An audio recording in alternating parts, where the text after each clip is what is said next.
Alright, so this has been in the freezer for about 20 minutes. I have acetate that I just want to smooth out this edge here so it doesn't tear my fondant. Alright, let's give this a try. Don't want to leave this fondant sitting here too long or it'll start to dry out. Spatula under the cake, lift this on up this way, slide the cake on over, lift this up all the way and let it drop. Quickly around the edge and the top, secure the top, and then your edges next. Okay, and what you can do is just kind of pull this out, push in. You really have to watch the edges, because especially with the green fondant, it's going to show up more if there's cracking than if it were white fondant. Air bubble here, lift this up, pop it out.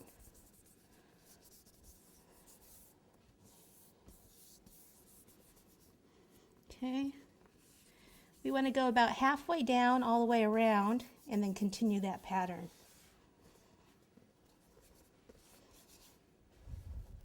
I'm going to keep pulling it apart and gently pushing down.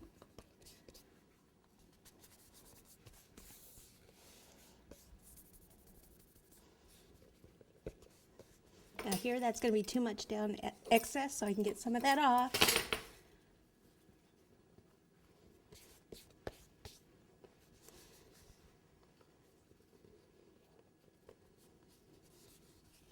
See how I have to pull the pleats off gently, push it down. I'm not really stretching it when I do that though.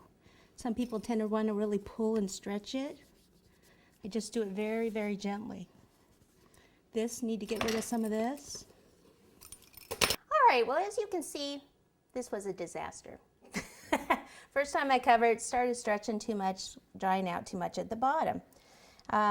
So obviously the first thing you would do, I mean, you could try to, fill it in, take some shortening and go around the edges like this, which the edges here, that usually, with colored fondant, some of that you will see. It just shows up more on colored fondants rather than whites. On whites, it's usually there sometimes, but you just can't really see it. So you can fill that in. But when you get down to some of this down here, I mean, that pretty much just looks awful that you'd have to redo it. But then I'm thinking, why don't I just turn this into a different kind of video of, I could take it off and redo it, but a lot of you guys I know have problems, covering when the cakes and stuff go in. And maybe you end up with, a cake like this and you don't have time or you don't have the product to take it off and redo it, okay?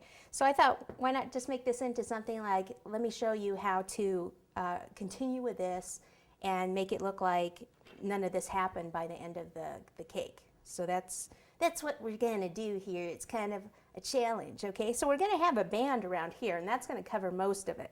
But we do have some cracking up above. Okay, we'll still have to kind of watch this because we don't want this to fall down. So let's just take this right here. This one's pretty good, but like I said, we don't want it to, flop down and then crack. Just need something smaller. This cornstarch sack under there, just to support it a little bit. All right, so pick it up with your spatula, bring it on over here, and pop it right down there in the middle.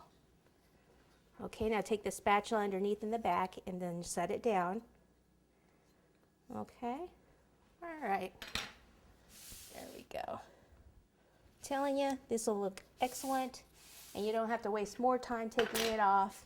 And obviously sometimes you will have to, but it's kind of fun to get around it, less frustrating anyway. All right, so let me get some yellow fondant and we'll make the hat band because that's the first thing that's going to make this cake look better. So I'll be right back.